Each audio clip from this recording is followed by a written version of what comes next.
Welcome back to Horoscope TV. We are looking at the charts for the week of January 26th through February 1st, 2026.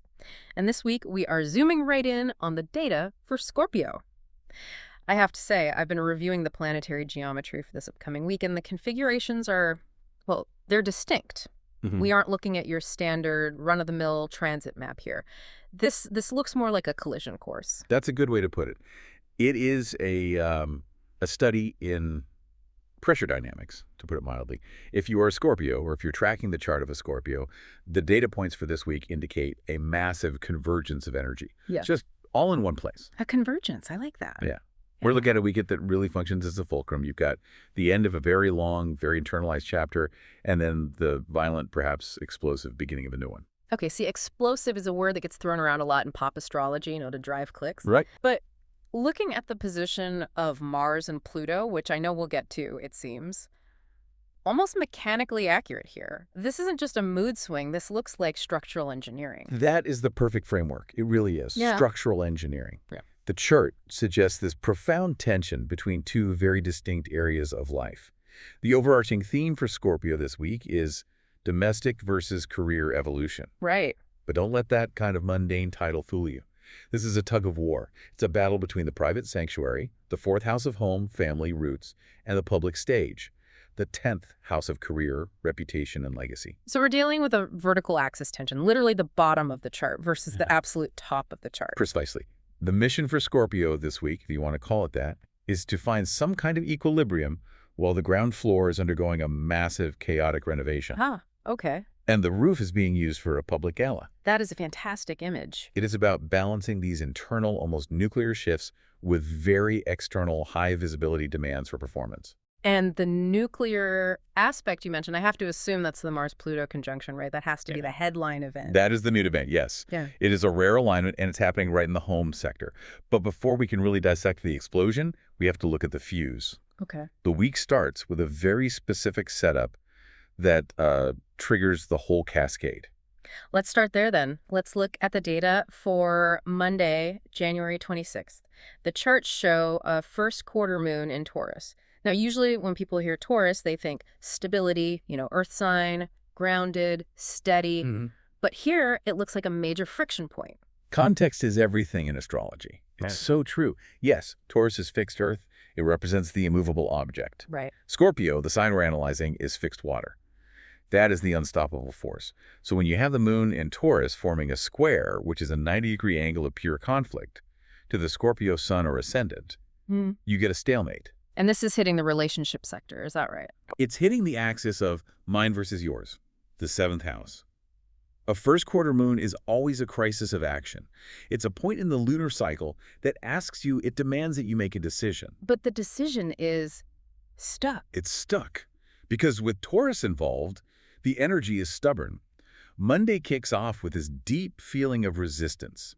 Imagine a Scorpio trying to initiate a deep, transformative conversation, which is their nature, right? They want to get to the bottom of things. Always. And their partner, who's being represented by that Taurus moon, is simply refusing to engage.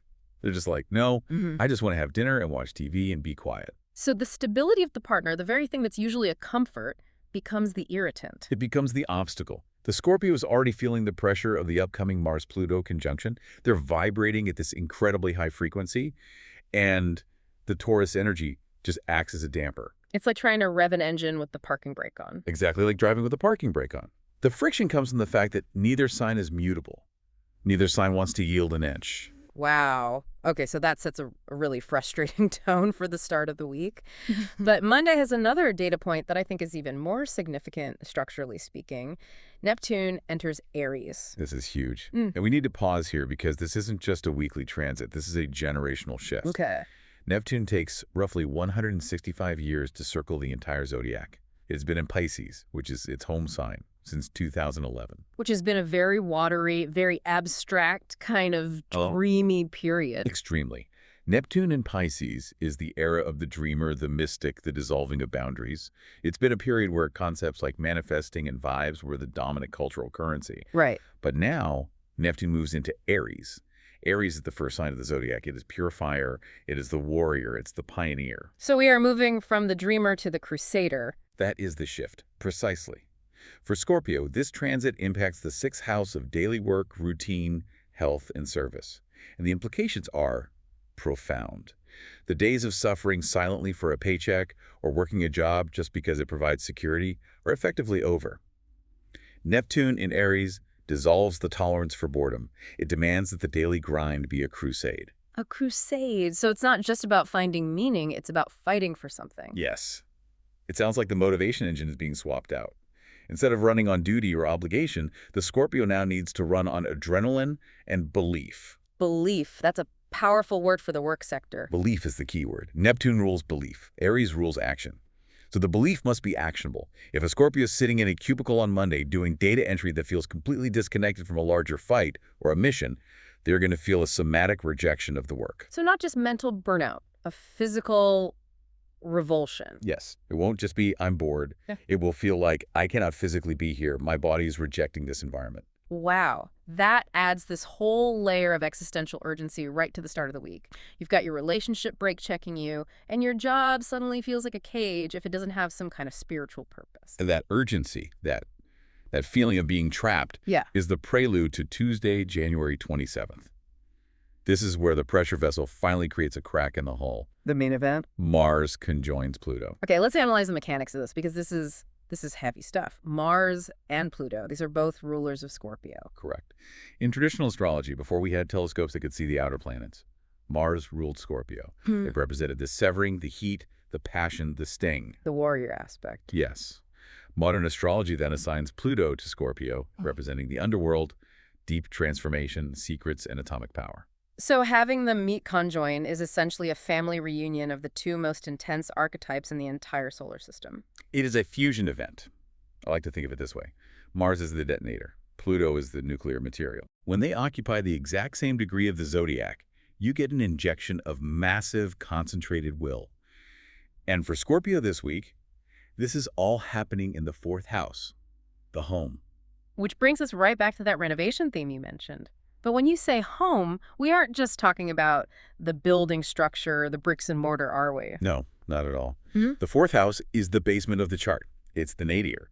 It is the physical home, yes, but it is also the psychological foundation. It's your ancestry, your childhood conditioning, the private self that absolutely no one sees. The part of you that only comes out when you're alone. Exactly. And when Mars and Pluto meet there, it creates an environment of extreme volatility. I used the term structural engineering earlier. If you have a literal blast of energy in the foundation of a building, that sounds incredibly dangerous. It creates a renovation dynamic, whether you requested it or not. This energy wants to purge. It wants to excavate. It wants to get to the root of the problem. How does that actually manifest? Well, on a very literal level, this often manifests as a sudden, overwhelming need to tear down a wall, rip up the carpet, or deal with a plumbing catastrophe. Pluto rules the pipes, the things underground. So a pipe bursting on Tuesday wouldn't be out of the question for a Scorpio. Statistically, with these transits, infrastructure issues in the home are incredibly common. But the psychological pipe bursting is even more guaranteed. Okay. This energy drags up the silt from the bottom of the river. Family secrets, generational trauma, deep-seated resentments with parents or even landlords. It all gets heated up and pressurized. It sounds like the home environment becomes a literal pressure cooker. So if you are a Scorpio or you're living with one, the safety of the sanctuary is completely compromised. The home stops being a place of rest and starts being a place of confrontation. And Scorpios are naturally very territorial. With Mars in the fourth house, that territoriality becomes aggressive. Right. They are guarding the gate. If they feel their private space is being invaded or disrespected in any way, the reaction will be, let's just say, disproportionate. Because it's coming from that deep Plutonian survival instinct. It's not rational. It's not rational at all. It's primal. Okay, so we have this basement explosion on Tuesday. But the week doesn't end there. We move towards the weekend, and the energy shifts to the complete opposite side of the chart. Sunday, February 1st. The full moon in Leo. And this provides the narrative arc of the entire week. We go from the deepest, darkest, most intense privacy of the fourth house To the bright, blinding spotlight of the 10th house. Exactly. Leo is the performer. The 10th house is career and public standing. This is the public sector. A full moon always creates a polarity, an opposition. The sun is down in Aquarius at the bottom of the chart, and you're all that Mars-Pluto energy, and the moon is way up at the top in Leo. This illuminates professional achievement. So, structurally, you are dealing with a crisis at home, a literal or metaphorical demolition, but the world is demanding you step onto the stage and accept an award. That is the cruel irony, or perhaps the master test of this entire week. Hmm. You might be knee-deep in drywall dust or emotional debris on Tuesday, but by Sunday, you are expected to be camera-ready and smiling. It's a massive test of compartmentalization. The ultimate test. Let's drill down into that renovation metaphor you brought up. We've talked about the literal, like tearing down walls. But if we look at the psychological side, what does renovating the self look like under a Mars-Pluto transit? It looks like destruction. I think we often sanitize the idea of growth or healing. Yeah. We think of it as, adding a new coat of paint or some new furniture. Right, something additive. Mars and Pluto don't paint. They demolish. Renovating the self this week means realizing that a foundational belief you've held, maybe something like, I'm only safe if I am in control, is actually the rod in the floorboards. And to fix it, you can't just cover it up. You have to rip it out. You have to take a sledgehammer to it. And that is painful. It feels like a fundamental loss of safety. That is why the atmosphere in the home feels so charged. The Scorpio is fighting a war within their own psychology to break a cycle that has likely existed for generations. That explains the defensive nature you mentioned. If you're doing major demolition work, you don't want people just casually walking through the construction site without a hard hat. Exactly. And anyone who walks in casually, maybe making a critique about the mess, is going to get shouted at. The Scorpio is incredibly vulnerable because they are deconstructed. They are just raw nerves. And that has to bleed directly into their relationship dynamics. We touched on the Monday friction with the Taurus moon, but how does this raw nerve state play out through the rest of the week? It creates what I call the defensive lover archetype. When a Scorpio is under this kind of Plutonian pressure, they tend to project their internal war outwards, Onto their partner. onto the closest person. They might interpret a partner's silence as abandonment, or a simple question like, what's for dinner, as a full-blown interrogation, So the partner is essentially walking on eggshells. or navigating a minefield. The Taurus moon on Monday sets the stage for stubbornness. But as the Mars-Pluto conjunction peaks on Tuesday, that stubbornness can easily turn into outright hostility. So what's the advice here? It sounds impossible. The advice here is crucial, and it's for the Scorpio. They need to recognize that the enemy is not the partner. The enemy is the old pattern they are trying to break. The fight is internal. That is a very hard distinction to make in the heat of the moment. Incredibly hard. Is there any point in the charts this week where the weather breaks? You know, a moment where communication is actually possible. Yes, thank goodness. Uh-huh. The data gives us a window. Thursday, January 29th. Okay, what's happening Thursday? Mercury meets Venus. Okay, Mercury's communication, Venus is love, connection, harmony. And this is a conjunction. They're meeting up. It is a conjunction. It brings the mind and the heart into alignment. After the brutal, raw intensity of Tuesday, Thursday offers a significant softening. It's a transit of grace. So, practically speaking, if you blew up the kitchen, literally or metaphorically, on Tuesday, Yes. Thursday is the day to talk about it, to clean it up. Thursday's the day for translation. The problem early in the week is that the Scorpio is speaking a language of raw, primal intensity that the partner simply can't understand. On Thursday, Mercury provides the vocabulary. What does that script look like? I mean, instead of just a simple, what is the Mercury-Venus approach? It moves from defense to vulnerability. Hmm. So instead of saying, you are annoying me or you're stressing me out, the script becomes something like, I feel like my skin is missing right now. Wow. I feel unsafe in my own head, and I need the environment to be incredibly controlled and quiet right now so I don't panic. That changes the entire dynamic. It frames the behavior as a stress response rather than a personal attack on the partner. And that is the absolute truth of the chart. The aggression is a perimeter defense for an incredibly vulnerable interior. If the Scorpio can articulate that, the partner can switch from fighting back to guarding the perimeter with them. That's a huge shift. A game changer. But then we hit the weekend. The full moon in Leo, we mentioned the career spotlight. How does this affect the relationship that's just started to heal? This is the danger of the victory lap. On Sunday, the Scorpio gets the validation they crave, but from the outside world. The promotion, the recognition, the applause. It is very, very seductive to lean into that adulation. Of course. Because it feels so much better than the mess at home. Precisely. It's cleaner, it's simple, it's ego-affirming. The risk is that the Scorpio pivots 100% to the career high, and leaves their partner alone in the debris of the week. It's like saying, I'm going out to the party, you deal with the rubble. And that breeds deep, lasting resentment. The challenge is to accept the career win without abandoning the domestic reality. The real win is bringing the partner onto the stage with you, or at the very least acknowledging that the victory is happening despite the chaos, not as an escape from it. That takes a lot of maturity. It's a major spiritual test. Let's pivot to that career and finance sector. We've established that the full moon in Leo is a moment of high visibility. But Leo energy in the 10th house isn't subtle. We aren't talking about a quiet pat on the back from the boss. No, absolutely not. Leo demands an audience. This configuration speaks to a crowning moment. It could be the culmination of a project Scorpios have been working on for 6 months since the last new moon in Leo. It represents a tangible shift in status, a new title, a major award, public recognition. But I want to go back to this distraction factor. It sounds huge. We have Mars and Pluto literally screaming in the 4th house. How does someone physically function at a high level professionally with that going on in their foundation? That is the Scorpio superpower. We call it legendary focus, but what it really is compartmentalization born of survival. Scorpios are uniquely equipped to operate in crisis.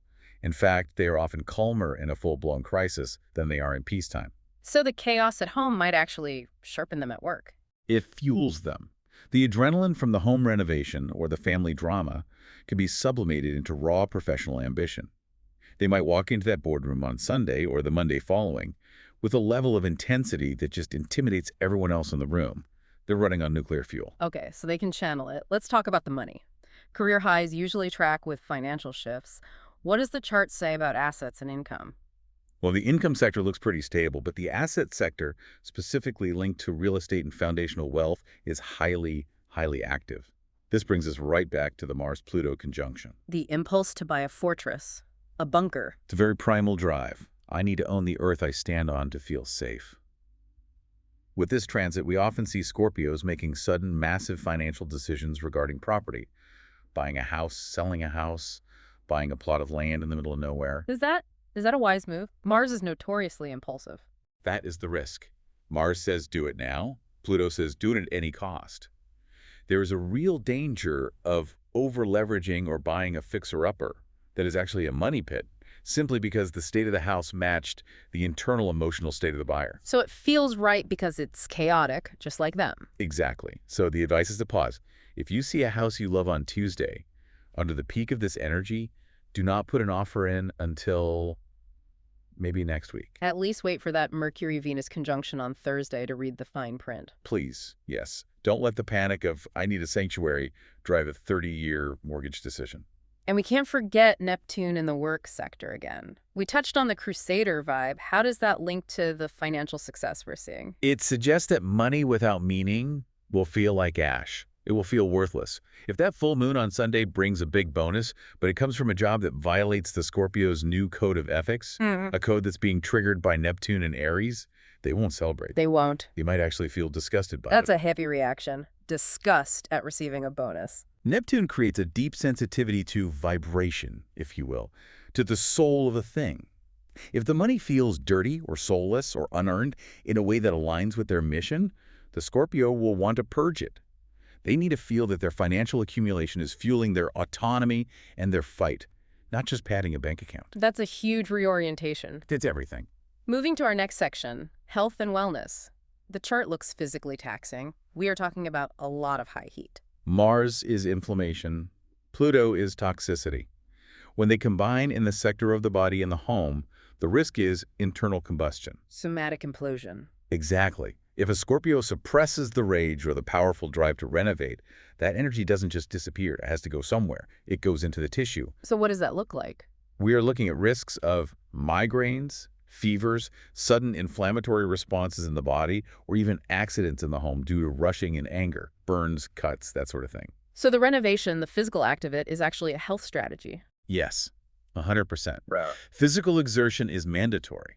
You cannot meditate this transit away. You cannot journal it away. You have to move the energy. Heavy lifting, high-intensity interval training, literal demolition work. The muscles need to burn off the Mars excess before it burns you from the inside out. And the mental health side of this. Pluto is the archaeologist of the psyche. Pluto digs up the graves. With this conjunction, old emotions are not just surfacing. They are breaking down the door. Childish fears, abandonment triggers, things the Scorpio thought they had resolved 10 years ago are suddenly back, and they're more potent than ever. That can be incredibly demoralizing, to feel like, wow, I thought I dealt with this already. It feels like regression, but it's actually a spiral. You are revisiting the wound at a much deeper level in order to clear it out completely. Because of this, it is probably the best week of the entire year for a therapeutic breakthrough. So if you have a therapy session booked for this week, do not cancel it. Double it if you can. And if you journal, do not censor yourself for a second. Let the writing be violent. Let it be messy. Get the poison out of the system so it doesn't become physical inflammation. Then we have what you called the exhaustion trap on Sunday, the full moon. Yes, the full moon pulls the tides. It pulls the water in our bodies. After a week of Mars-Pluto warfare, the adrenal glands are shot, completely depleted. Then Sunday demands a peak performance. The crash on Monday morning could be significant. It could be a total system failure. This makes sleep strategic. Sleep is the remedy. Sleep is the only time the conscious mind gets out of the way so the subconscious can actually process all the Pluto work. If you aren't sleeping, you aren't integrating the changes. It is truly medicinal this week. Okay, let's get into the toolkit. My favorite section, breaking down the specifics. Color of the week. The notes here say maroon. Why maroon? We need to be specific with color frequency. Bright red, like a fire engine red, that's pure air. It's projection, it's outward aggression.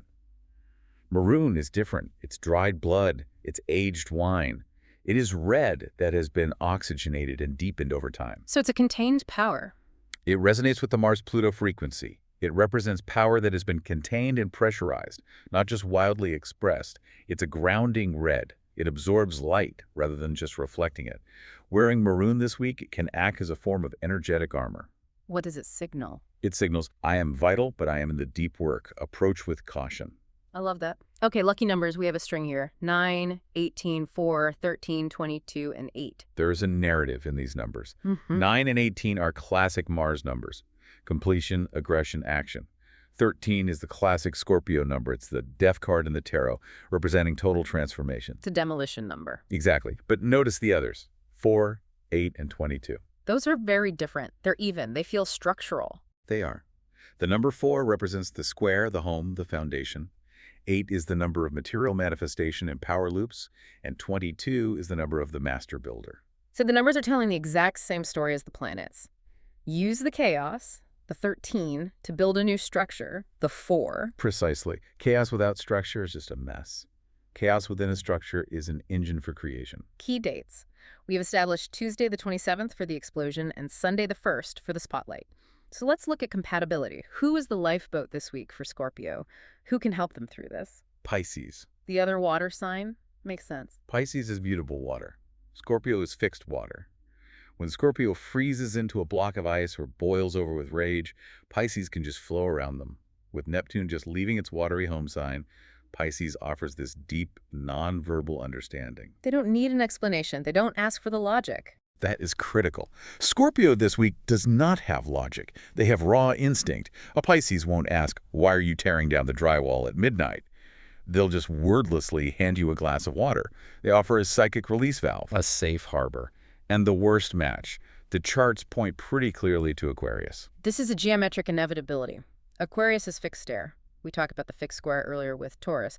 Aquarius creates a similar 90-degree tension, but it's cerebral. It's intellectual. Air feeds fire, but what does it do to churning, emotional water? It creates waves, disturbs the surface. Aquarius wants to detach, analyze, and look at the future from 50,000 feet. Scorpio wants to merge, feel, and excavate the past from deep underground. So the Scorpio is on the floor crying about a childhood trauma, and the Aquarius is what? The Aquarius is theorizing about the sociological implications of the nuclear family. They are trying to solve the emotional problem with data and logic. Which feels like a total dismissal to the Scorpio. It feels cold. It feels robotic, invalidating, and in turn, the Aquarius feels completely suffocated by the heavy, swampy, irrational emotion of the Scorpio.